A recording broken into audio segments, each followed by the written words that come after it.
1880 1880 میں مولانا الیاس صاحب پیدا ہو رہے ہیں۔ ان کے والد مولانا اسماعیل صاحب رحمۃ اللہ علیہ یہ صدیقی خاندان سے تھے، ان کی والدہ بھی صدیقی خاندان سے ہیں۔ یہ مظفر نگر کے تھے، والدہ کاندلہ کی تھی، یہ دوسری شادی سے تھے۔ نظام الدین میں ایک مغلوں کی عمارت بنی ہوئی ہے، 64 کھمبا اس کو کہتے ہیں، 64 کھمبا۔ اس کا جو گیٹ ہے یہ جیسے ہمارا گیٹ چھتا ہوا ہے، آگے چھت ہے، ایسے وہ چھتا ہوا گیٹ ہے، اس کے اوپر ایک پرانی برادری سی تھی، اس میں وہ رہا کرتے تھے مولانا اسماعیل صاحب، مولانا الیاس صاحب کے والد۔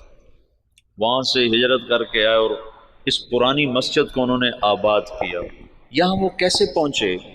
یہ 1876 کی بات ہے، تقریباً 76 کی بات۔ یہاں وہ کیسے پہنچے اس کا کچھ پتہ نہیں، کیسے آئے، کس جذبے کے تحت آئے، کون لے کر آیا تھا، اللہ کا غیبی نظام۔ چونکہ یہ جگہ غیر آباد تھی، یہاں مرزا الہی بخش تھا، اس کی یہ جاگیر تھی۔ مرزا الہی بخش یہ بہادر شاہ ظفر کا سمد ہی تھا، یعنی بہادر شاہ ظفر کے بیٹے سے اس کی بیٹی کی شادی ہوئی تھی، اور مرزا الہی بخش بھی انگریزوں سے مل گیا تھا، اور وہ بھی جنگ آزادی کے ختم کرانے والوں میں ایک کردار تھا، اور غداری کا اس نے بھی بڑا صلہ پایا تھا۔ یہ مسجد مرزا الہی بخش نے بنوائی تھی، چھوٹی سی، ابھی تک وہ مسجد باقی ہے۔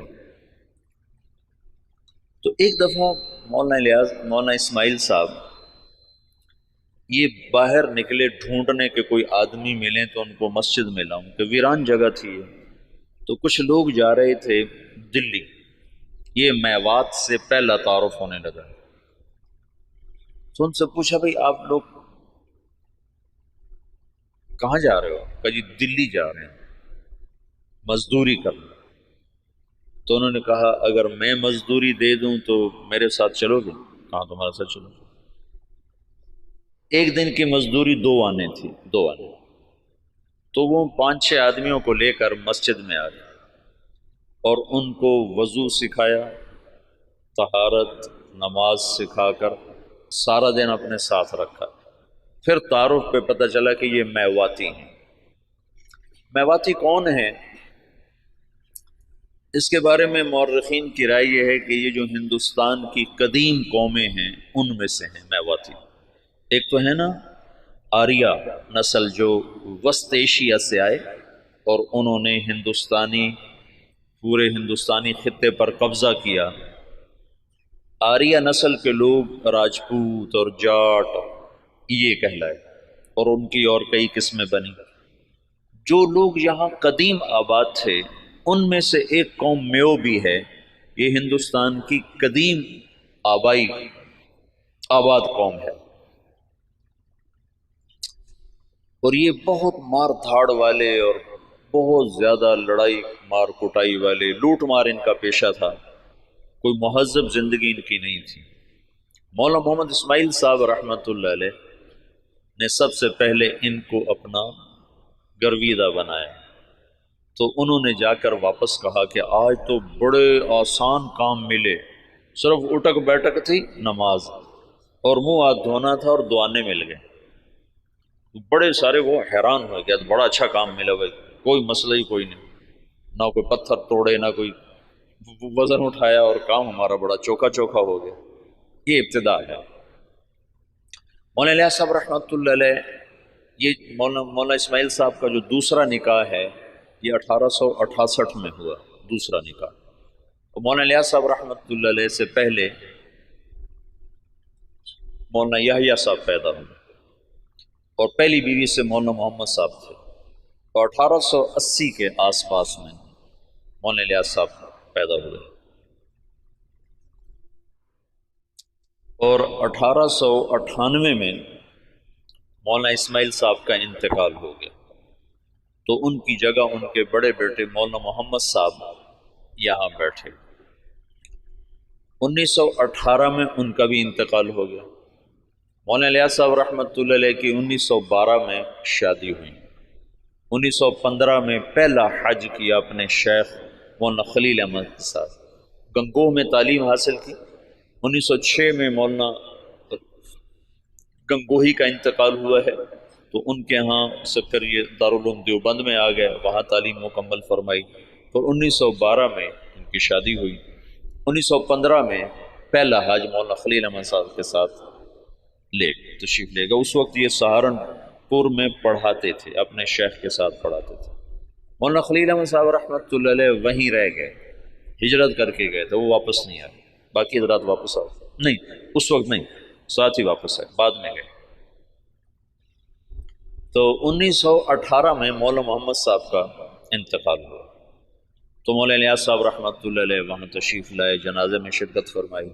تو مقامی لوگوں نے، میواتیوں نے کہا کہ اب یہ جگہ خالی ہے تو اس کو آپ آباد کریں۔ تو مولانا نے فرمایا کہ میں اپنے شیخ سے پوچھوں گا۔ تو پھر وہ تشریف لائے سہارنپور، اور مولانا خلیل احمد صاحب سے درخواست کی کہ اس طرح لوگ چاہتے ہیں، میں کیا کروں؟ تو انہوں نے یہ فرمایا تم 1 سال کی چھٹی لے کے چلے جاؤ، اگر تمہارا دل لگے تو وہاں رہ جانا، نہ لگے تو پھر واپس آ جانا، مدرسہ سے تمہارا رابطہ نہ ختم ہو، چھٹی لے لو۔ وہ چھٹی کی جو درخواست لکھی تھی نا، وہ پرانے سہارنپور کے مدرسہ میں ابھی بھی محفوظ پڑی ہوئی۔ 1918 میں مولانا الیاس صاحب تشریف لائے نظام الدین۔ ابھی تبلیغ نام کی کوئی شے ان کے ذہن پر کوئی نہیں۔ 1918 میں شدھی کی تحریک چل پڑی۔ شدھی کیا تھی کہ ہندوؤں نے یہ تحریک چلائی کہ مسلمانوں کو ہندو بناؤ، اور بنیاد انہوں نے یہ اٹھائی کہ مسلمان تو باہر سے آئے، ہم تم ایک قوم ہیں، اوپر جا کر ہم سب کے رشتے ایک ہیں، تو یہ باہر سے مسلمان کون تھے جنہوں نے آ کر ہمارا مذہب بگاڑ دیا، لہٰذا ہم سب کو ایک ہونا چاہیے۔ یہ تحریک بڑے زور سے چلی، تو مولانا الیاس صاحب رحمۃ اللہ علیہ اس پر بڑے پریشان ہوئے کہ اس کا میں کیا حل کروں۔ تو انہوں نے جاتے ہی میوات میں مدارس کی بہتات، چھوٹے چھوٹے مکتب، اور اس میں اپنا سب کچھ لگایا، بیوی کا زیور بھی لگا دیا، سینکڑوں چھوٹے چھوٹے مکتب میوات میں کھولے۔ ایک دفعہ میوات میں گئے ہوئے تھے مریدوں کے پاس، تو ایک نوجوان آیا، ہاتھ میں کڑا، بڑی بڑی مونچھیں، داڑھی صاف۔ کسی نے کہا یہ آپ کے مدرسے سے فارغ التحصیل حافظ قرآن ہے۔ کہنے کہ حافظ، اس کا یہ حلیہ کیوں ہے؟ کہ یہ ماحول کی وجہ سے۔ تو یہ پہلی چوٹ لگی اور دل میں خیال آیا، جب تک تمام طبقات میں دین نہیں آتا تو چند طبقوں میں دین کا لانا یا چند طبقات میں دین کا آنا یہ نہ کافی ہے، نہ یہ ذریعہ نجات ہے، پوری امت کا مسئلہ ہے۔ تو مدرسوں سے ایک دم دل بجھ گیا، دل ہٹ گیا، بند نہیں کیے لیکن طبیعت بند ہو گئی، دل ہٹ گیا۔ اور وائزین اس زمانے میں شدھی کی تحریک کے ٹکر میں علماء نے وعاظ کو بھیجنا شروع کیا تھا کہ مختلف شہروں میں جا کر، دیہاتوں میں جا کر تبلیغ کرو۔ تو مولانا الیاس صاحب نے بھی اپنے وائز بھیجنے شروع کی، لیکن وہ جاتے تھے جہاں تک سڑک ہوتی تھی، جہاں سڑک نہیں ہوتی تھی وہاں نہیں جاتے تھے، یا جہاں کوئی آسائش نہیں ہوتی تھی وہاں نہیں جاتے تھے۔ پھر طبیعت اس سے بھی ہٹ گئی، پھر خانقاہی سلسلہ شروع کیا، اور نظام الدین میں بیعت کا سلسلہ، اس سے پہلے بیعت نہیں فرماتے تھے، پھر بیعت کا سلسلہ شروع کیا۔ تو بہت جلدی مریدوں میں ترقی ہونے لگی، اور مریدوں کا اضافہ بھی، اور مریدوں کے تزکیہ کے حالات بھی بڑے اچھے۔ لیکن کچھ عرصے کے بعد خیال آیا کہ کتنے لوگ میرے مرید ہو جائیں گے، 1,00,000 2 لاکھ، تو عامت الناس کا کیا کروں؟ ابھی اللہ تعالیٰ فطرت خود ہی کرتی ہے لالے کے حنا بندی، پھول کو سرخی کوئی نہیں پہناتا، اللہ ہی اسے سرخ کرتا ہے۔ تو طبیعت ہٹتی گئی، مدرسوں سے ہٹ گئی، خانقاہ سے ہٹ گئی کہ خانقاہ بھی ایک جزئی کام ہے، مدرسہ بھی ایک جزئی کام ہے، اور واعظ تقریر بھی ایک، پیسے دو تو جاتے ہیں، پیسے نہ دو تو جاتے نہیں۔ تو بے قراری بڑھتی گئی اور کوئی حل نظر نہیں آیا۔ تو 1926 میں، اس سے قبل مولانا خلیل صاحب وہ ہجرت کر کے اور تشریف لے گئے، مدینہ منتقل ہو گئے تھے۔ تو 1926 میں حج پہ تشریف لے گئے، ہجرت کی نیت کر کے کہ میں اب واپس نہیں آؤں گا، وہیں رہوں گا۔ 1925 میں گئے تو 1926 میں واپس آؤں، یہ نیت کر لی تھی کہ اب میں واپس نہیں آؤں گا، ادھر ہی رہوں گا۔ جب یہ مکہ پہنچے تو ان کو خواب میں اللہ کے رسول کی زیارت ہوئی، تو انہوں نے پوچھا یا رسول اللہ، میں امت کی بہتری کے لیے کیا کروں، امت کی ہدایت کے لیے کیا کروں؟ تو اللہ کے رسول نے فرمایا جیسے میں نے مکے میں کام کیا تھا تم ویسے کام کرو۔ انہوں نے آگے عرض کی مجھے تو پتہ نہیں مکے میں آپ نے کیسے کام کیا تھا، تو اللہ کے نبی نے فرمایا مکی صورتوں میں غور کرو، اللہ تمہیں سکھائے گا۔ یہ مکہ میں دیکھا، پھر مدینہ پہنچے تو وہاں پھر اللہ کے رسول کی زیارت ہوئی، تو آپ نے ارشاد فرمایا اللہ تم سے کام لے گا، تم واپس جاؤ، واپس اور میرے پاس آؤ۔ تو انہوں نے مولانا خلیل احمد صاحب سے یہ خواب ذکر کیا، وہ وہیں منتقل ہو گئے تھے۔ انہوں نے حضرت مدنی رحمت اللہ علیہ کو مدنی کیوں کہتے ہیں، حسین احمد مدنی، یہ اپنے والد، ان کے والد اپنے پورے خاندان سمیت مدینہ ہجرت کر گئے تھے، پھر ان کا سارا خاندان مدینے میں آباد رہا، یہ بھی مدینہ میں رہے، پھر ہندوستان کے حالات کو دیکھ کر دوبارہ واپس آ گئے تھے اور یہ کہا تھا کہ میں مسلمانوں کو تنہا نہیں چھوڑ سکتا، میں مدینے میں رہوں اور مسلمان مشقت میں ہوں، تو مدینے کا قیام قربان کیا تھا اور واپس تشریف لے آئے ہندوستان۔ یہاں اللہ نے ان سے بہت بڑا کام لیا، تو اس لیے ان کو مدنی کہتے ہیں۔ تو ان کے بھائی تھے سید احمد، وہ وہاں پہلے انہوں نے اتنا فقر دیکھا کہ حضرت مدنی فرماتے ہیں میرے والد سبزی منڈی جاتے تھے شام کو، تو جو سبزی وہاں گلی ہوئی سڑی ہوئی لوگ پھینک کے چلے جاتے تھے نا، وہ اٹھا کے لاتے تھے، پھر اس کو صاف کر کے خالی ابال کے ہم کھاتے تھے کہ اس میں نمک مرچ ڈالنے کا بھی سکت نہیں تھی، اس طرح شروع کے دن تھے۔ لیکن سید احمد کو اللہ نے صلاحیتیں دیں، انہوں نے شاہ عبدالعزیز سے پتہ نہیں کیسے تعلق بنایا، وہ الگ داستان ہے۔ ان کے بیٹے سید حبیب نے اس سے بھی آگے، اب ان کی نسل وہاں اربوں پتی، بڑے بڑے ان کے محل ہیں، یہ تمہارے حسنین کو 4 گنا کریں تو تب ان کا محل بنتا ہے، اس سے بھی 4 گنا بڑی 4 دیواری ہے جس میں وہ رہ رہے ہیں، احد کے قریب ان کے محلات ہیں۔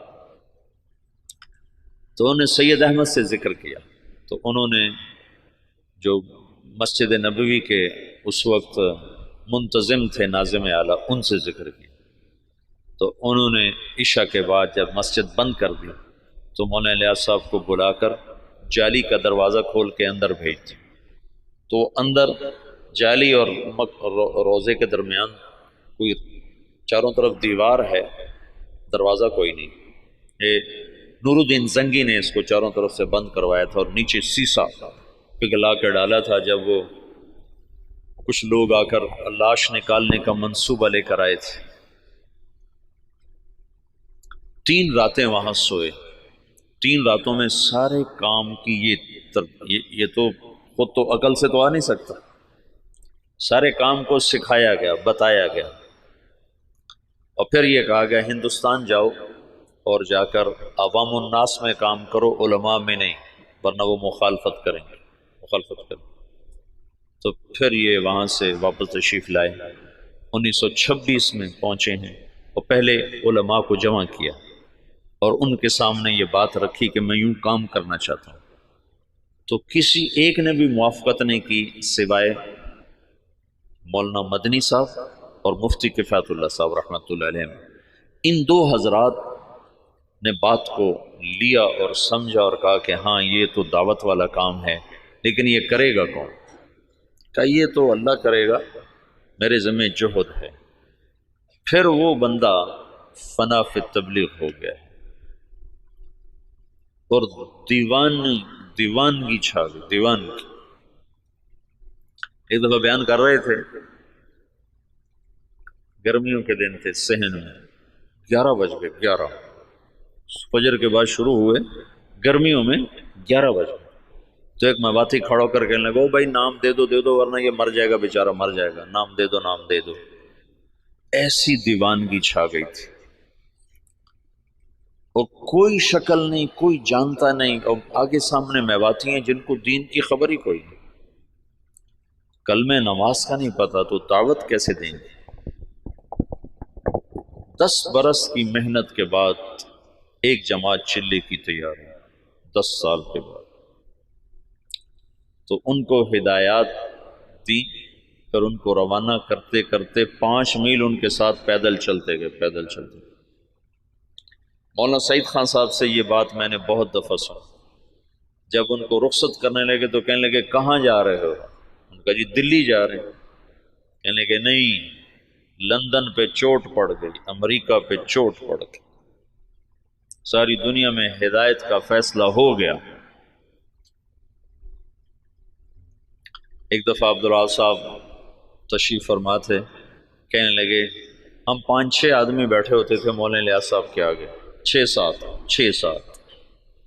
اور وہ ہم سے کہتے کہ بھائی ساری دنیا میں جماعتیں بھیجنی ہیں، مشورہ دو کیا کیا جائے۔ تو ہمیں خیال آتا کہ مولانا صاحب بیچارے کتنے پاگل دیوانے ہیں، اور شیخ چلی کی باتیں کرتے ہیں کہ ہم 6-7 آدمی بیٹھے ہیں اور ہمیں کہہ رہے ہیں کہ ساری دنیا میں جماعتیں بھیجنی، مجھے مشورہ دو ہمیں کیا کرنا چاہیے۔ یعنی اللہ تعالیٰ نے اپنی قدرت سے ظاہر کر کے دکھا دیا کہ کیسے سارے عالم میں ہم خود پھر رہے ہیں، تو ساری دنیا سے جماعتیں ہمارے پاس آ رہی ہیں، ہم سے ساری دنیا میں لوگ جا رہے ہیں۔ تو 1926 سے لے کر 1944 نوح میوات میں پہلی بستی ہے جہاں پہلا اجتماع ہوا۔ اس وقت اجتماع نہیں کہتے تھے، جلسہ کہتے تھے، جلسہ، پہلا جلسہ ہوا۔ اور سگا بیٹا محمد یوسف اکلوتا سخت مخالف، وہ کہیں یہ کہ آپ پاگلوں کا کام شروع کر دیں۔ ان کا ذہن ذوق سارا تعلیمی تصنیفی، 21 سال کی عمر میں طحاوی کی شرح لکھی، جو حدیث کی مشکل ترین کتاب ہے طحاوی، اس کی شرح 21 برس کی عمر میں لکھی۔ اور حیات الصحابہ جیسی کتاب تو ساری دنیا کے علماء تسلیم کر گئے کہ سیرت میں یہ وہ شخص بدیع تھا، بدیع سیرت میں، کہ سیرت کے عنوان پر آج تک کسی نے ایسی کتاب نہیں لکھی۔ سیرت کا عنوان ہوتا تھا زید بن ثابت، نیچے اس کی سیرت اور حالات، عمر بن خطاب، نیچے ان کی سیرت، حالات، واقعات اور ان کے فضائل اور مناقب۔ یہی 14 صدی میں تمام مصنفین کا طرز رہا ہے۔ یہ پہلا شخص ہے جس نے اسلوب جدید دیا، بدیع اسلوب، آج تک کوئی یہ اسلوب لے نہ سکا۔ حیات الصحابہ ہے سیرت، لیکن حیات الصحابہ، کیف کانت صلاتہم، کیف کان علمہم، کیف کان جہادہم، اس کے نیچے کئی صحابہ کے واقعات۔ یہ ایک کو عنوان بنا کے نہیں، عنوان صفت کا اور نیچے واقعات مختلف ہیں شخصیات کے۔ یہ پہلی دفعہ ہوا تصنیف و تالیف کی تاریخ میں۔ اس کتاب نے اتنی قبولیت حاصل کی کہ دنیا کے ہر بڑے مکتبے میں حیات الصحابہ پڑھی ہوتی۔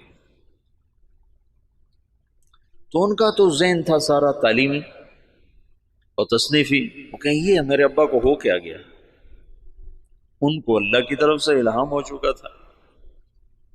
تو باپ بیٹے میں ٹکراؤ ہے، مولانا انعام صاحب رحمۃ اللہ علیہ، مولانا احتشام صاحب رحمۃ اللہ علیہ، یہ حضرت مولانا الیاس صاحب کے ساتھ مولانا الیاس صاحب رحمۃ اللہ، اب مولانا سعید احمد خان صاحب، یہ ساتھی ہم نوا، اور بیٹا محمد یوسف سخت مخالف۔ میاں جی بدر الدین رحمۃ اللہ علیہ تھے، میں ان سے ملا تھا نظام الدین میں، 82-83 میں گیا تھا۔ مجھ سے کہنے لگے کہ ہمیں مولانا الیاس صاحب بھیجتے کہ جاؤ یوسف کو کارگزاری سناؤ، شاید اس کا کوئی دل نرم پڑے۔ تو جب ہم جاتے تو اپنے لکھنے پڑھنے میں لگے ہوتے تھے تو ہمیں دیکھتے ہی کہتے مجھے پتہ چل گیا تمہیں بوڑھے نے بھیجا ہے کہ جاؤ اس کو کارگزاریاں سناؤ، بھاگ جاؤ، میرے پاس کوئی وقت نہیں تمہاری فضولیات سننے کے لیے۔ کہ ہمیں بھگا دیتا تھا مولوی سے، کہتا تھا مجھے پتہ ہے تمہیں بڈھے نے بھیجا ہے کہ جاؤ اسے کہانیاں سناؤ، میں نہیں آتا تمہاری کہانیوں میں۔ تو بیٹا ایسے مخالف تھا۔ اور علماء عوام خواص بھول چکے تھے کہ دعوت فرض منصبی ہے۔ وَكَذَلِكَ جَعَلْنَاكُمْ أُمَّةً وَسَطًا لِتَكُونُوا شُهَدَاءَ عَلَى النَّاسِ۔ تو شہداء اللہ الناس کا فریضہ پوری امت کے ذمے ہے اور سارا عالم ہمارے ذمے ہے۔ میاں جی بدر الدین، یہی بدر الدین بتاتے ہیں، میں بیان کر رہا تھا تو سامنے کچھ لوگ بیٹھے تھے 10 12 15، تو پیچھے سے مولانا الیاس صاحب آ گئے، کہنے لگے بدر الدین کن میں بیان کر رہے ہو، کن کو سنا رہے ہو، کن کو سنا رہے ہو؟ کہا جی ان کو سنا رہا ہوں، اور جو سامنے بیٹھے ان کو سنا رہا ہوں۔ اے تیرا بھلا ہو جائے، اونٹ کی نیت کر، اونٹ، اونٹ میواتی زبان میں آخری کنارے کو کہتے ہیں، آخری کنارہ، کہ دنیا کے آخری کنارے کی نیت کر کہ میں یہ بات دنیا کے آخری انسان تک کو سنا رہا ہوں۔ ایسے وہ نیت کرواتے تھے۔ اپنی زندگی میں 2 کمرے بنائے تھے مسجد میں داخل ہو کر، جنوب کی طرف اوپر ان میں کھڑکیاں، کھلی کھلی دروازے، اور یہ فرمایا کہ یہاں غیر ملکی مہمان جب آئیں گے تو ان کو تم نے یہاں ٹھہرانا ہے۔ تو وہ بیچارے ان کے مرید حیران ہوتے کہ ادھر مقامی کوئی نہیں آتا تو غیر ملکی کہاں سے آئیں گے۔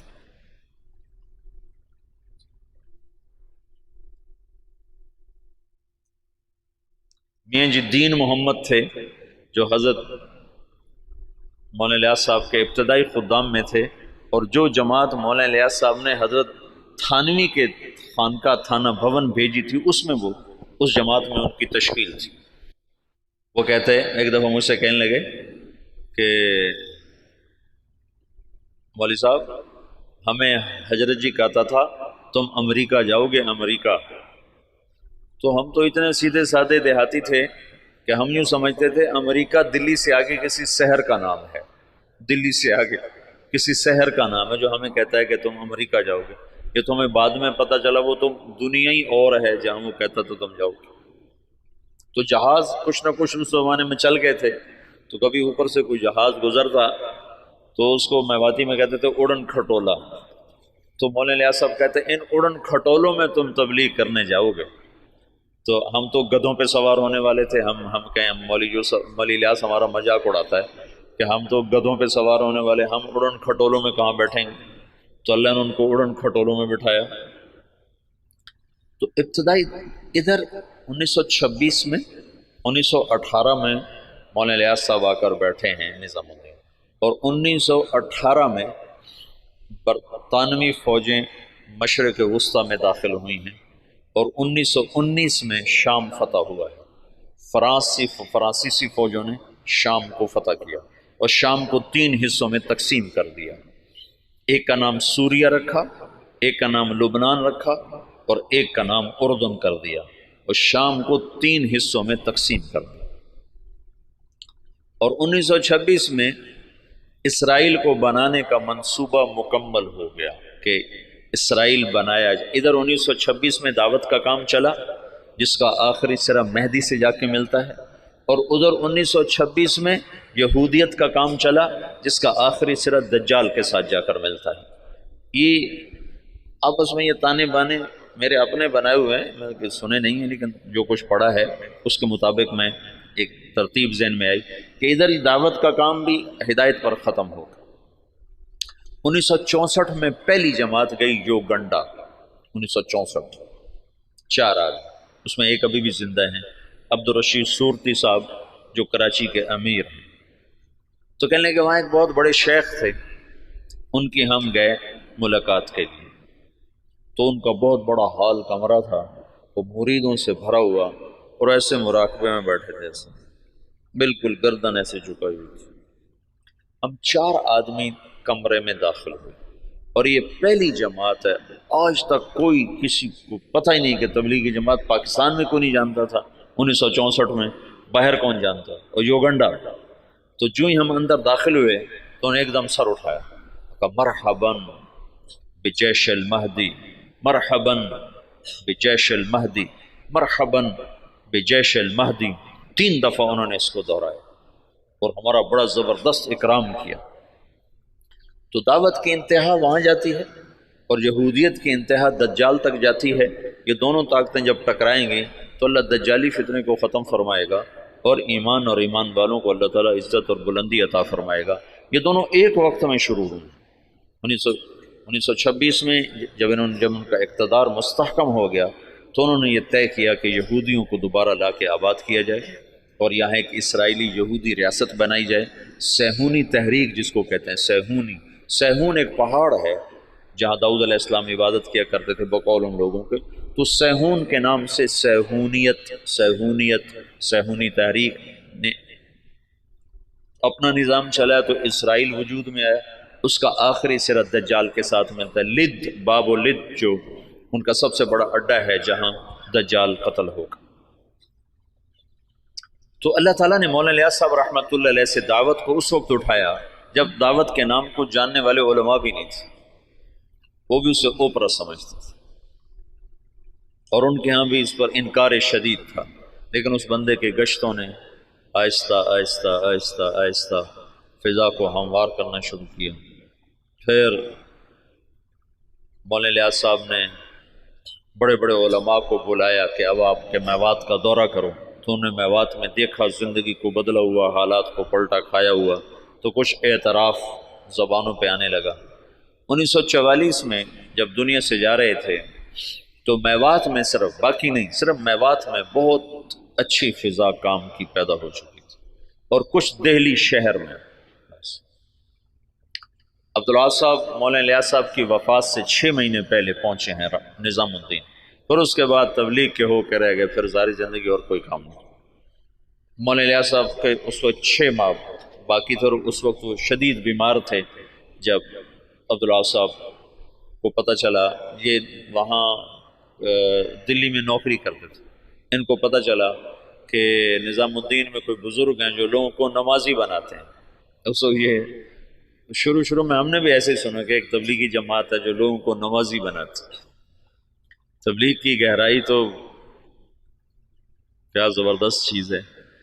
تو کہنے لگے میں دیکھنے گیا کہ بھائی وہ کیسے نمازی بناتے، تو بس وہ جو پہلی دفعہ گئے تو وہیں کے ہو کے رہے۔ مولانا سعید خان صاحب کو 4 سال کی صحبت نصیب ہے، مولانا الیاس صاحب کی صحبت میں 4 برس رہے، مسلسل 4 برس گزارے۔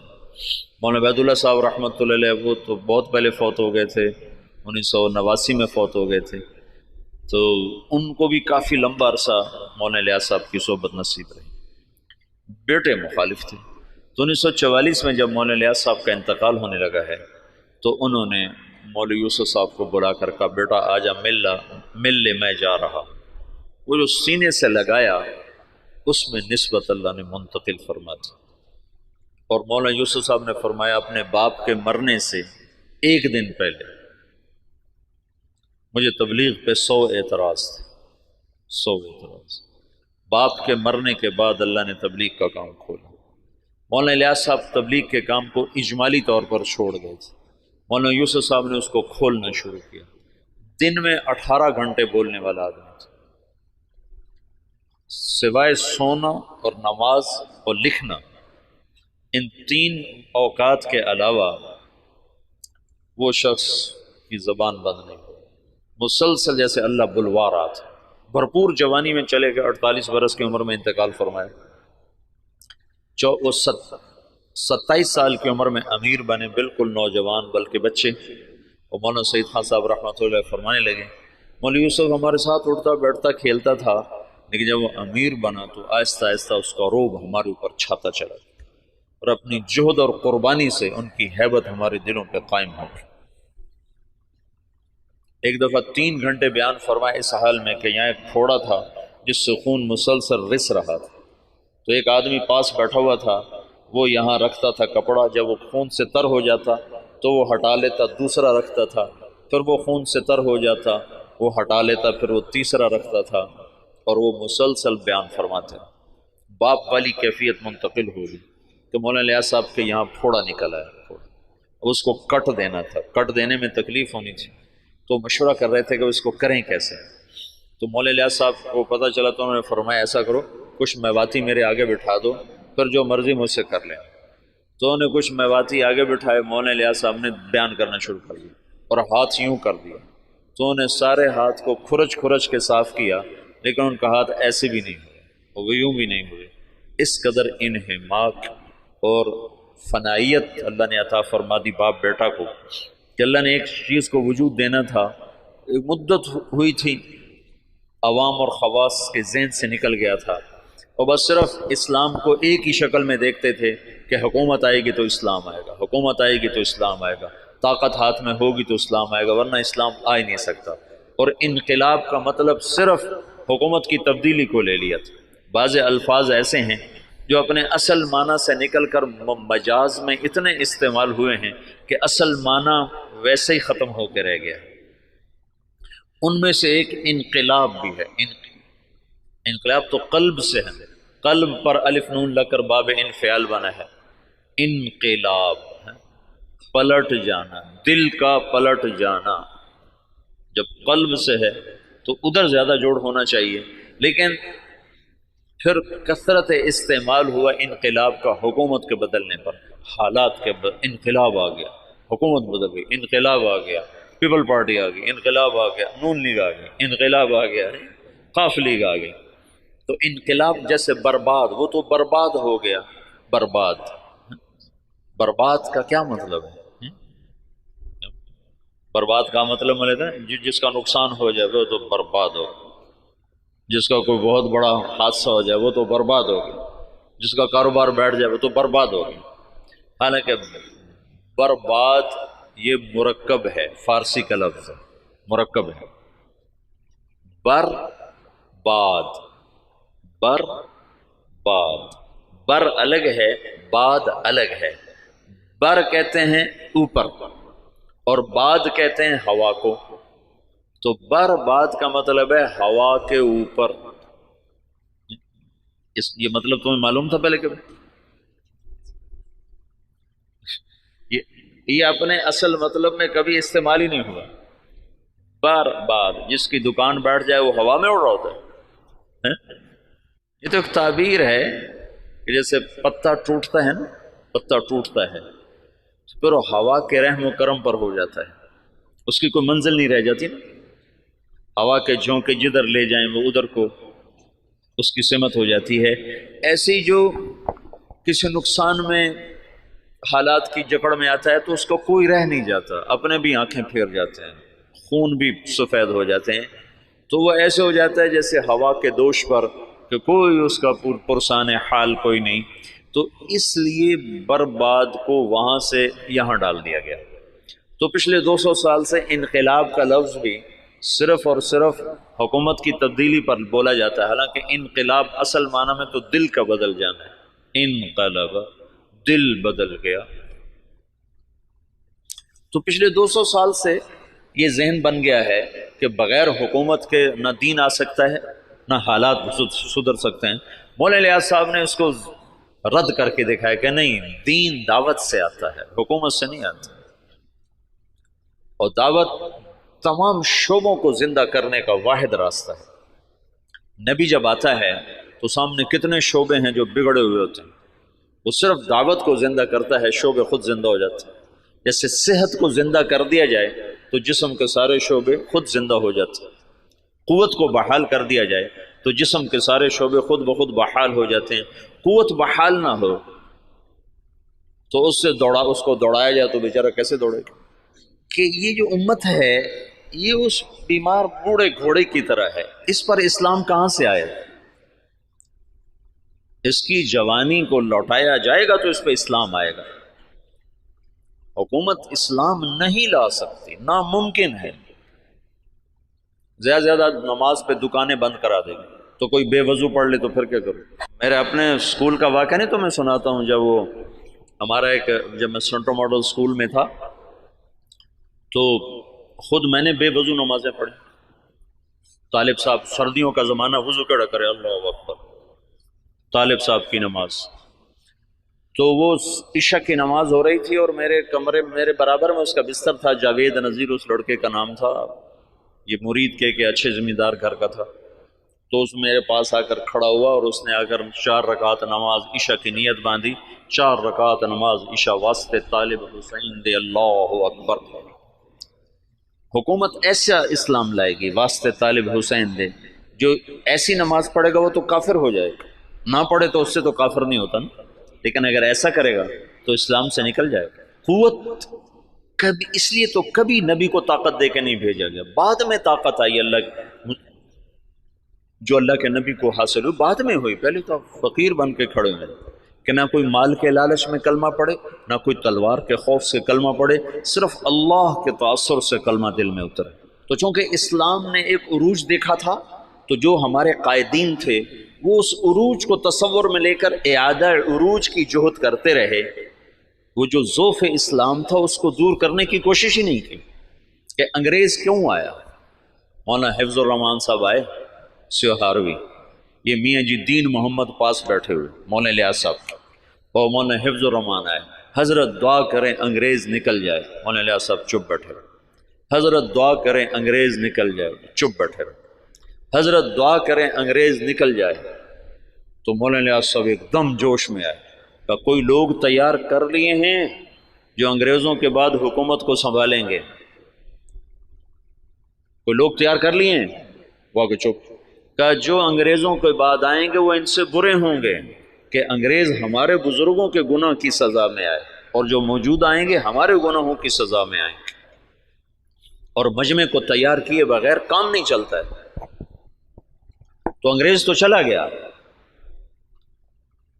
لیکن جتنا اسلام پاکستان میں ذبح ہوا, مدنی فرمایا کرتے تھے ہندوستان میں مسلمان ذبح ہوں گے اور پاکستان میں اسلام ذبح ہوگا.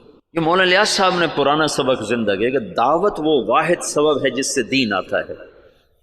اور میں چلنا ہی نہیں چاہتا, تو مجھے زبردستی کیسے چلاؤ گے؟ تم مجھے زبردستی نماز پڑھاؤ گے تو کتنی پڑھا لو گے؟ اور جو 90% اخلاقیات ہیں وہ کیسے لاؤ؟ ماں کی خدمت کیسے کرواؤ؟ باپ کے آگے چپ رہنا کیسے سکھاؤ؟ بیوی سے حسن سلوک کیسے سکھاؤ؟ وفاداری کیسے سکھاؤ گے؟ رات کو اللہ کے سامنے رونا کہاں سے لاؤ گے؟ جب تم زانی کو کوڑے مارو گے, شادی شدہ کو سنسار کرو گے اور بازار بند کرا دو گے, ٹھیک ہے ہو گئے بند, لیکن نماز کس کو پڑھاؤ گے؟ مجھے مدینہ میں ایک نوجوان ملا دیرہ غازی خان کا, کہنے لگا 10 سال سے مدینے میں بغیر وضو کے نماز پڑھی. 10 سال. کہیے تو میں نے تمہاری کیسٹیں سنی تو مجھے ہدایت ملی ہے, تو میری بخشش ہو جائے گی؟ میری بخشش ہو جائے گی؟ تو 10 سال مدینے میں بغیر وضو کے نماز پڑھی.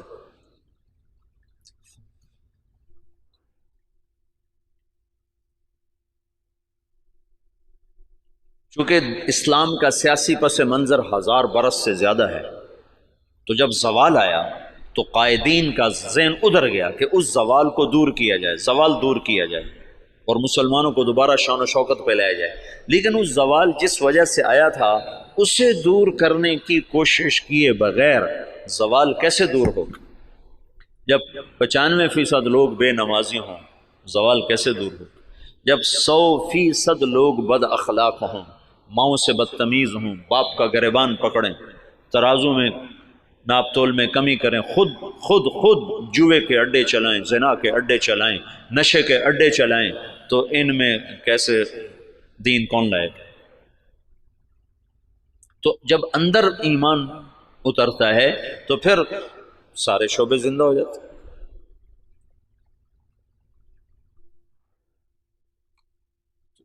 مولانا الیاس صاحب کے ذریعے سے پرانا سبق زندہ ہوا کہ دعوت وہ سبب ہے جس کے ذریعے سے اللہ نے ہر دور کے باطل کو توڑا, ہر دور کے باطل کو توڑا. تو 1926 میں یہ کام شروع ہوا, شخصیات کے جانے سے کوئی فرق نہیں پڑا ہے. اور اب عجب العجائب ہے کہ 15 برس ہو چکے ہیں, امیر کوئی نہیں, ایک شورا ہے اور کام اسی طرح چل رہا ہے. اور عجب العجائب ہے کہ گونگے بھی دین کے داعی بن کے چل رہے ہیں۔ ابھی 1 سال کی جماعت گونگوں کی یمن سے کام کر کے واپس آئی اور 7 مہینے کی دوبارہ ملائیشیا جانے کے لیے تیار کھڑی۔ یہ اسلامی تاریخ میں پہلی دفعہ ہو رہا ہے کہ گونگے دین کے داعی بن جائیں۔ اور پہلی دفعہ جب سے سورج چمک رہا ہے، کانگو کے جنگلوں میں جماعت پہنچی جہاں اتنے قد کے بونے رہتے ہیں، بونے، اقزام، وہ 4 فٹ کا بڑا جوان ہوتا ہے، جس کا قد 4 فٹ ہو وہ سب سے نمایاں نظر آتا ہے۔ یا 4 فٹ والے تو ہم گودی میں اٹھائے پھرتے، وہ 4 فٹ والا بڑا جوان ہوتا ہے۔ آم کا 3 فٹ، 3.5 فٹ، 4.25 فٹ، اور 4 فٹ والا بڑا چوڑا ہو کے چلتا ہے، اور ننگے رہتے ہیں، مرد عورت کوئی کپڑا استعمال نہیں کرتا، اور کوئی باہر کی دنیا سے ان کا تعلق کوئی نہیں ہے۔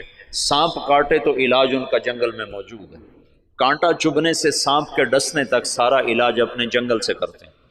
غذا ان کی جنگل کے جانور ہیں، ہر چیز کھاتے ہیں، اور طاقتور اتنے ہیں کہ ہر آدمی 5 سے 6، 7 سے 8 شادیاں کرتا ہے، کوئی کشتے نہیں کھاتے۔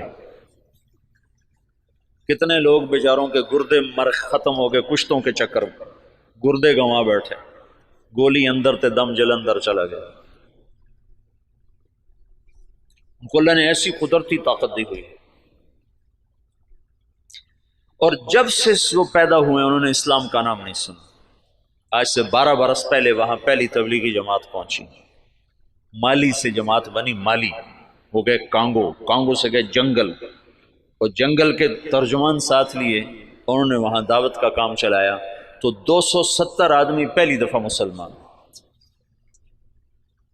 اور ان کو لباس، وہ بیچارے لباس پہن کے اوکھے ہو گئے، ایک ہی کیتا جو ساڑھے نال ہے، اوکھے ہو گئے۔ تو ان میں ایک ان کا سردار، وہ حج کرنے کے لیے آج سے کوئی 8-9 سال پہلے حج کے لیے، تو کچھ علماء تھے جو تبلیغ کے بڑے مخالف تھے، تو ایک ہمارے دوست ہیں حسن کیمرونی، یہ حسن کیمرون سے جماعت گئی، مالی نہیں، کیمرون سے جماعت گئی تھی۔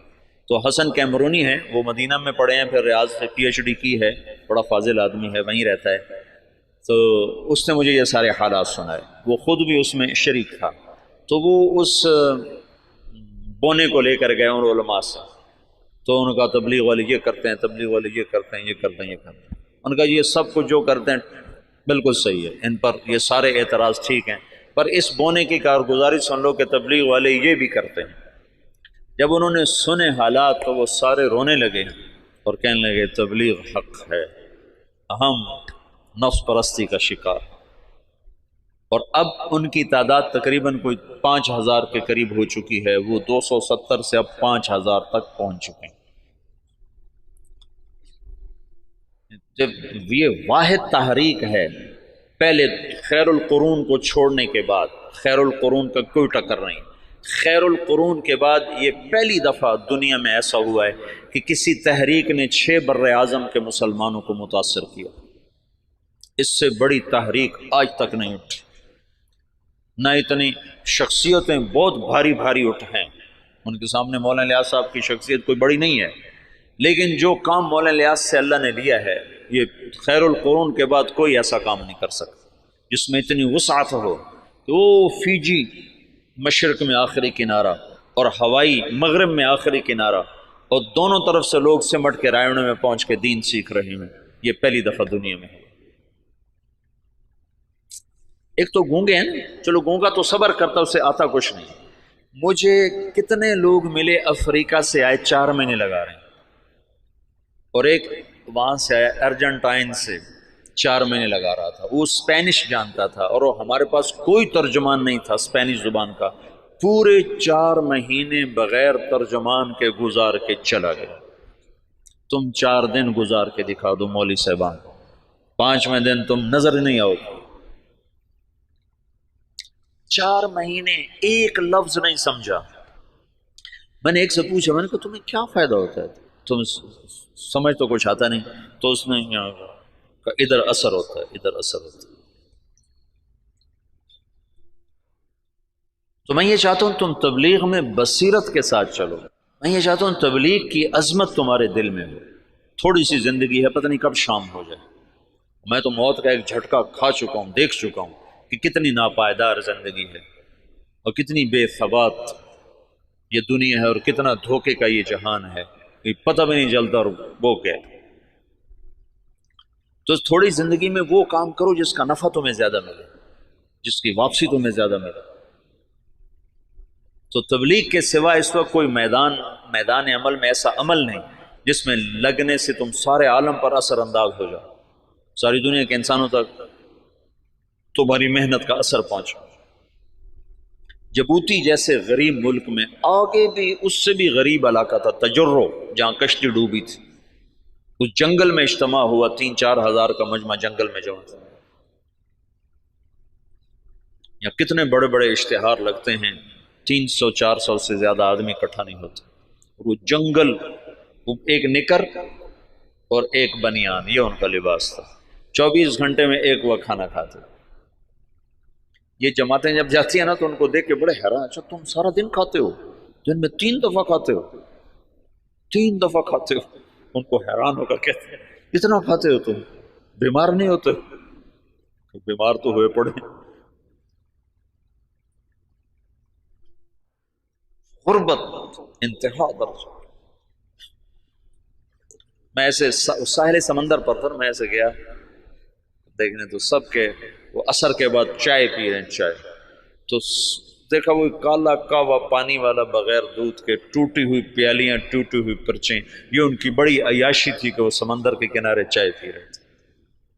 نکر بنیان یہ ان کا لباس۔